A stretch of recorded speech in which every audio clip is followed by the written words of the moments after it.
That's what you don't understand. Well, you're saying I didn't do it. A couple of them yelling at each other their entire married life. Welcome to the jungle, Charles. We could have had some Guns N' Roses music. It's so hot today. Is this where they wag the dope? Wag the Dope, exactly. That's a movie we've spoken about using many times. We also could have, we got a lot, I don't want to say the other ones we could have used because there's a lot being stored up. You sent me earlier this Breitbart article about like the 19 points of criminality or whatever it is of Joe Biden. It's astounding, Charles, how much clear and convincing evidence there is that Joe Biden and his entire family are involved in crimes. Right. And I'm not aware of any person who's been investigated more than Donald Trump, and so far they haven't been able to find, has he even gotten a parking ticket? Yeah, probably not. But I think you mentioned before we went on air this fellow, Colonel Douglas McGregor, who does a lot of appearances. I think he's been, at times he was wrong. He said that the Russians would take Ukraine very quickly in a matter of days, weeks, or even maybe a month or two, and I'm wrong about that. But he's been right a lot of the time, and in a recent interview with Patrick Bet-David, he was talking about the fact that we don't have a traditional government anymore. Our country is run by the pharmaceutical industry, by the defense contractors, and by investment firms. That's it. BlackRock, And when you take a step back here, people are quibbling around the edges thinking about Biden. Biden and the Biden family and the people who installed him in power are part of a conspiracy that has been an actual conspiracy that is continuing to serve the interess not of the ordinary American and certainly not of the ordinary private sector laborer, but concerning foreign states, it's serving the interests of China. It's serving the interests of the Eurocrats and the globalists. In the United States, it's serving the interests of the public sector unions, of the political donor class. And the guy is a crooked fuck. It's frankly. true. I mean, he's just technical terms. I mean, he's one of these people. He's stone cold crooked. Yeah. And you don't. The worst ever. There's no point in debating a stone cold crook. You got to call him out on it. Yeah. You got to, if you're the White House press corps, you say, listen, Mr. President, and listen, Latrine. Yeah, and Kirby. No, we're not showing up. There's not going to be any press conferences anymore. Kirby walked out. Well, you've walked out on us. We're not covering you. You're liars. Why should we ask you questions? You're just going to lie to us. We're going to go around you now to the truth and crowdsource and traditionally get to the truth. Because I don't need, if you go back through the many podcasts we've done concerning the Bidens, I mean, we were on this prior to the election of 2020. Oh, absolutely. And so now the mainstream press, what remains of it, is to a certain extent beginning. Yeah. Immobile Chinese monk. Fake Chinese monk. Yes. Well, real Chinese person, fake monk. But the press. The press is in a place now where I don't think people are taking the mainstream anchors seriously anymore. How could you? I think some stupid people still do. Well, promoting, for example, last week, Bidenomics is working. Unison from the same script. When anybody who has a peanut-sized brain, knows it's terrible. Knows that your after-tax income is stagnant, and that your expenses are soaring. 2x for meat and eggs and stuff. The only people who are cushioned to an extent from this are people who have assets invested in the financial markets. To a certain extent, you're cushioned because in recent weeks, months, for the moment, we've had a meteoric rise in high-tech stocks. Why is that? Well, because many of these high-tech companies are actually, in my opinion, near monopolies, if not monopolies, and they're generating very high profit margins and very high returns on assets, stratospherically higher than traditional Dow component style companies other than the tech giants. And they're just much better at producing profits and continuing opportunities. And they have what Warren Buffett likes to refer to as defensible moats around their businesses. What does that mean? Well, at this stage, how are you going to compete with Amazon? Right. Right. Think of Amazon's customer data. your buying preferences. If you've been using Right. Amazon for 25 years or whatever it is, they know that you're what behind you want. 25 years. Right, but they know what you want. They know what you like. They know what you bought in the past. They can put you in buckets with other people. They can sell that data. I mean, there's just they have such advantages. They've sort of developed a business model under people's noses before anybody realized it was happening. Right, and yet I don't own Amazon stock because its numbers suck. Isn't it like $2,000 a share or something crazy? I don't know. They split, but the point is that the returns are not that good. I don't like retail. It's fundamentally a retailing business. I don't like retailing. Does it give dividends? No. Oh, so of course Charles doesn't like it. Well, I mean, I'm why not should criticizing I? that. Why am I the only schmuck Charles, at the I party? am not criticizing your investment strategy. That's like you making fun of my ability to make graphics. Have Or I maybe done that? worse. No, and that's what I'm saying. I would not. Right. I note that and say, okay, there's a problem if the thing's not giving dividends. Right. So. Oh my God! Could you imagine barbecuing in that heat right now? Yeah, you wouldn't need the barbecue apparatus. You just slap the steak on top of it. Wouldn't it be weird though, if that's your apartment, have a barbecue party there and everybody's walking by? It's not for me. Yeah, I wouldn't want that. Some jackass come and be like, "Hey, give me a hot dog." It's like, get out of here. I want a steak. You have a steak? I want a steak. Actually, over there would be better. Yeah. So then people could look and smell but not bother you. I think by the ocean, on a hill overlooking the ocean somewhere, would be even better. I told you the story about how many happy 4th of July weekend, by the way, but several 4th of Julys ago, I went with a very good friend of mine to Cedar Beach. Where's that? That is one of Long Island's You hidden gems that basically is very close to Jones Beach, but I think Jones Beach was either free parking or $5, and this place was like $20. So it just kept the crowds down, and they had little barbecue pits, and you could bring your own charcoal. And I forgot the charcoal, but we were able to barter watermelon with a Japanese family to get excess charcoal, and they didn't speak English at all, but I negotiated this international treaty. My friend couldn't believe it. He's like, "How did you know that would work?" And I said, "Japanese people love watermelons." So you would, if you had been along when Peter Stuyvesant got Manhattan for whatever he got, you would have maybe Better gotten deal. even a better deal. Yeah, give me Queens with that. Yeah. I'm going to turn it into a dump. Actually, Staten Island. But so McGregor had great analysis there, and he was talking a bit about the Wagner thing as well. We haven't really, it's sort of coming out now that maybe some of what they were saying last week wasn't 100% accurate, and we're going to learn more. Like the more moderate and even-handed voices have been saying that. Well, from the very beginning, people like McGregor, who describes himself as a professional soldier. I'm not a soldier of any kind. Yeah, me neither. But he spent his entire life, in theory, protecting people, and when he can't do that, inflicting damage. People like that understand that real military people do not want to engage in war. It's very costly, it's not predictable, obviously can do grave damage, particularly when you lose or when you wreck a country, as we've done multiple times under Bush, under Obama, under Clinton, not under Trump, and now under this moron, Biden. So real military people look at things, very clinically, and they say, all right, who are we fighting? Where are we fighting? How far away is the field of battle from our home base? Yeah. He was talking about all of that stuff. Yeah, and how about on the, because he's been, when you study. Because he's thinking from, right, it's like you telling me we're going to make a 3D movie in Indonesia, and I'm like, okay, how are we going to get a jib there? How are we going to, somebody who knows what they're doing. The other point that he made that I thought was very important was that Prigozhin is not a professional soldier and has no experience in war whatsoever.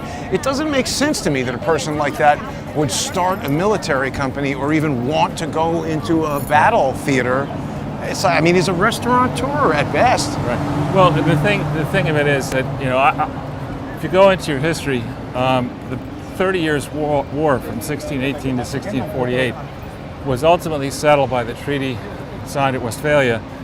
And it had many points, but one of the key points is no longer could a king say, all right, that force over here is not directed by me, it's directed by Count Dracula or whatever it is, from Dr. Acula. Right, somebody who, I didn't know this was going on. This is just one of my counts decided to do that. So to be able to have plausible deniability. Right, and so that changed in theory, but by the introduction it's okay, of Blackwater and other forces like that, I think Blackwater should be out of business. Yeah, I agree. Those things 100% should out not of be business. legal, but it's a very Western construct, isn't it? Well, I don't know if it's Western because I'm not a military historian. I don't know how far back it goes. It may have been something they did in China. Maybe, or but the Greek- Wagner Greece. thing is the first one really in Russia. Right, but I'm saying you have the French Foreign Legion. You have different things. I'm just not an authority on military history, so I don't know. But just speaking about the U.S., we shouldn't be doing that, and Russia watching us do that, you can understand why they'd say, well, if America's going to do it and get away with it, why don't we do it? I mean, this is where we differ, because I don't think Russia did that. I think Prigozhin was prompted in the same way all of the social engineers I've been talking about for 6 years get prompted. I think it was stood up by somebody having something to do with Andrew Weissman based on how he's tweeting about it and how the whole thing seems to be a false construct along the lines of everything those guys love to do. It's all hoaxes. Well, this is the Get Russia team. Okay, but remember that, January 20th, 2009, and by February 21st, January 21st, 2009, Hillary Clinton comes in with her reset overcharge button. By 2012, in January, Michael McFaul comes in. He's the guy we talked about in one of the recent walkarounds, Rhodes Scholar from Montana. I think this is their plan. Right, and it goes back into the Clinton years. Yes. Way back. Right, and maybe before then. Right. So, but this is something that this is a Trojan horse that they plan to present to Putin for all the reasons that you're talking about, that it would be an appealing thing, presented in a way where he's going to want it, first in Syria, then here in Ukraine where it's useful. And McGregor, he was getting into whether or not Putin had actually spoken with Prigozhin, that he had heard a rumor that he did, and that this thing ended virtually right away, and that there was never a moment where it was thought that it was going to be a coup. It was just like, wait a minute, who the hell are all these criminals driving around tanks in the middle of this city?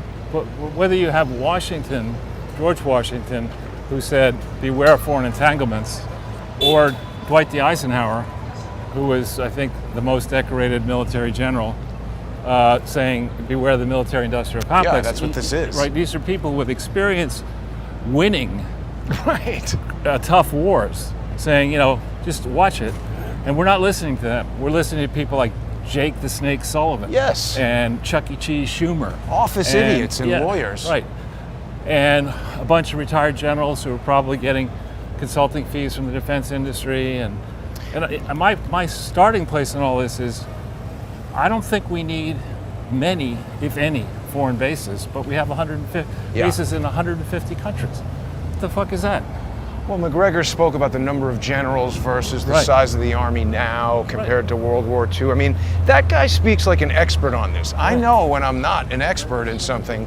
And, everything that you're describing, Charles, as far as Hillary Clinton and her, Ivy League idiots running all this, it reminds me very much of my experience in Hollywood. And by that, I mean, people who clearly had never even pointed a camera at anything were coming and telling me their, input of what they thought needed to be done to achieve the overall goal, which they have no idea what the impediment to getting there is. And I mean, I've been living and breathing this stuff since I was 9. You're some actuary. Get the hell out of here. Right. Well, that's the leadership impulse. The idea that people have something about this. I was born to lead. Was that idiot Beto O'Rourke? I was born to serve. Yeah, I was born to serve. He sort of evaporated. You were born to serve off a wine list. Yeah. But anyway, as I think about World War II, I mean, it's what? It'll be 80 years over in 2 years. Wow. 80 years ago. We still have a gigantic military presence in Germany. Why? Same in France. Why? Probably to do stuff to Russia. Why in the UK? Why in Japan? France is being destroyed. I know. I'm just saying. But why should the good people of Manhattan? Should we investigate that? Sure. Why should the good people of Manhattan and the families that everywhere? Whoa! Let's get run over. He's got a stop sign. Why should we be stumping up megabucks for the rest of time to pay for the defense of Germany. And I say this as somebody whose original Ortel ancestors came from Prussia. I particularly dislike German people, but why should people in America shoulder forever the defense of Germany? Isn't it a rich country? Don't they haven't they for years, if not decades, felt they could lecture us about they know what's best for us? Ridiculous. And then when we need some help, what happens? Yeah. I would expect that the United States has remained there to have leverage over Russia. I mean, when you go back and look at this, it's amazing how long they've been dedicated to the Destroy Russia plan. Right, but spending money, whether it's German money, like a lot of weed.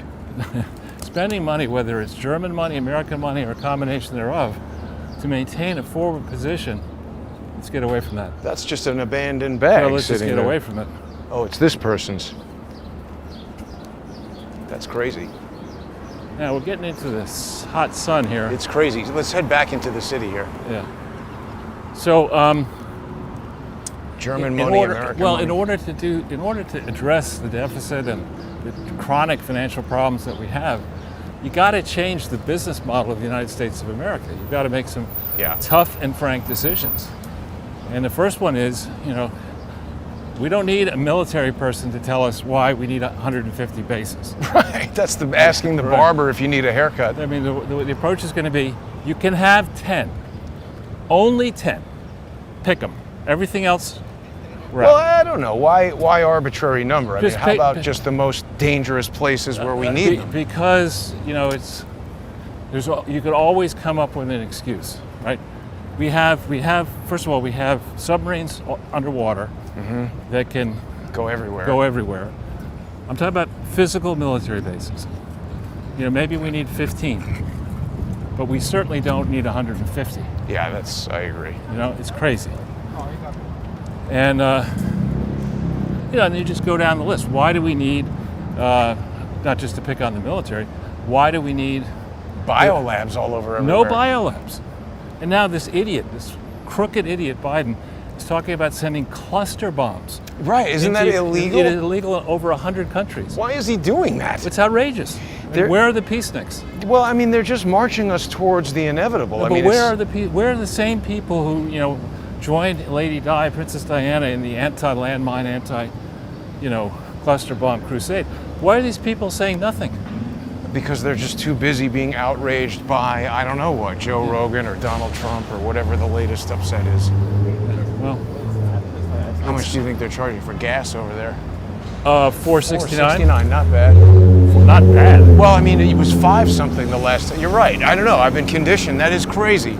I'm not going to say which country, but I'm exploring a trip to a country by air in Europe. And the last time I paid for a ticket, coach. Stuck under that shade. Last time I paid coach to go to this country, it was $1,400. Oh yeah, how much now? $652 round trip. Why is it so inexpensive? Because I don't want to get too much into it, but nobody wants to go there. At the particular time when I want to go, in the near future, it's just a time where people aren't traveling. But that's amazing to me, because I forget what it costs to fly to Washington, D.C. now, but I think it's isn't it a couple $100 each way? I haven't even looked at a plane flight in 3 or 4 years, but I just don't understand how it can be so inexpensive. So my point is, if you can have such a reduction in that, right. Why is Ivy League education 3 times what it was 10 years ago? Oh, well, that's another good question. Right, well, it's going to be important for people to tune in to the First Amendment Forum, because we're going to talk about all of this stuff. People can join us there on subscribestar.com/crowdsourcethetruth or patreon.com/crowdsourcethetruth. Of course, odyssey.com/@crowdsourcethetruth or crowdsourcethetruth.substack.com. There's been some internet outages, Charles. Twitter was having a big problem. Yeah, and I think Odyssey might have had a little problem last night as well. Some people were disrupted watching High Dive with Lee Stranahan, but it came back shortly after the show ended. Charles Hellcat. Nice. You can hear it. Pants like that? What's that? You like that? My girlfriend, I haven't had. Well, I don't know what any of my girlfriends might be doing now because I haven't spoken to them in like 3 years. tough to have a relationship with somebody. They're right? ex, Sort of. That's a German thing, isn't it? DHL? DHL was originally Australian, Oh. and there were credible allegations that one of the founders of it was a pedophile. Whoa. I don't know who owns it now. So we're over now in the far west side, but you still have ongoing building projects here. Who is buying this stuff? I don't know. Who's renting it? And who in the hell would want to live all the way over here? Who's buying the Supra? What? And this idiot. Yeah. Probably a partner at Skadden Arps. Should we go this way? Yeah. I think we might get some more shade among the buildings. But people want to hear your take on the Joe Biden doesn't like the Supreme Court, so he's just going to do whatever he wants anyway and give out money. I don't know why they aren't going to the colleges and saying, hey, you've got a huge endowment, you're paying back these loans because you're the one who got the money in the first place. That's the thing. They've got you in the wrong argument, and that's what they love to do. It's like, oh, you don't want to help these students? No, wrong. You're not helping the students. You're enriching these wealthy university presidents and faculty members, and they're buying more real estate around New York. It's not enriching the students, it's the college ripping everybody off. Exactly. Well, the thing I would point, and we'll talk more about this in the First Amendment forum, but I think if you read the dissents in these recent opinions, the people who wrote, Elena Kagan, I think, was the dean of Harvard Law School. She's a moron. Complete moron. I'm not surprised. Judging by the dissents. Just reading the dissents. And anyway, the positive developments, I think, last week in the Supreme Court, but we'll cover much more. Is this your vacant weed lot? I don't know. This is saying they've got pesticide, and so don't let your dog. I mean, don't dogs eat grass? I don't know. Or maybe that's just a sign that they're ill. I'm not a dog expert. Yeah, not a veterinarian.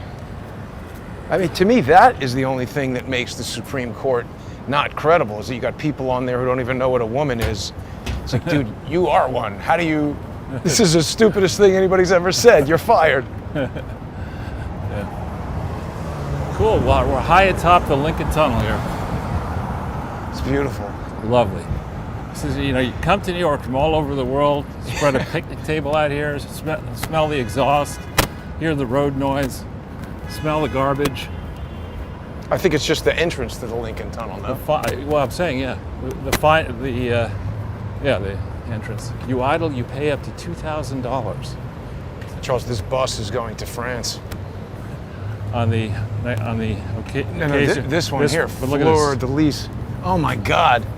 Wow. What are they feeding that dog? That was not a dog. Yeah, it's a bit much. Speaking of France, it seems to be on fire. Well, it's sad. I was speaking to our good friend Fabien, who actually was on his way out of France, having been there for a few weeks, and he said it's really serious. And the true extent of the fires and the mayhem is being suppressed. I would believe that. Because for France, tourism in particular around Paris and south of France, very important. So it's tough to have a convincing ad. And come to Paris. Visit the war.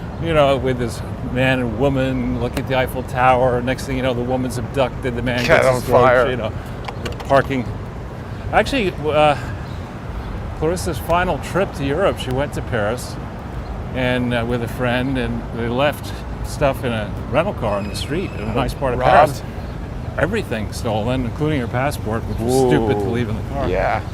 But that was, 2017 maybe? It's funny how wives can do things that make you angry, and 30 years later, you're taken back to that moment. It was stupid. No. I'm just saying, it was sad, but it gives you a sense of how bad it was in 2018, is my point. 2018, yeah. Now, the last time I was in Paris, it was on the return from Ukraine. See, that's why I was reminded of what Tatiana did when we went to Paris. That resulted in us not having luggage for 2 days. Were you happy about that? No. We're getting hit by some radio up there. there. Yeah. So I guess those crappy buildings make money by putting radio towers on there, and Guess so. and then if you rent an apartment in there, you're getting a nice dose of 5G stuff. Okay, good for so you. sorry, Charles, I almost missed the time there. We've got to make our move over here to the First Amendment Forum so people can join us over on Odyssey.com scallywags. This is where Biden hangs Look, that out. guy just almost crashed into us with the bicycle. That's where Biden hangs out and slings his malarkey. I'm All sure. malarkey all the time. Paul Malarkey. Anyway, we'll be back in 5 minutes. Thanks for tuning in, everybody. See you in the First Amendment Forum.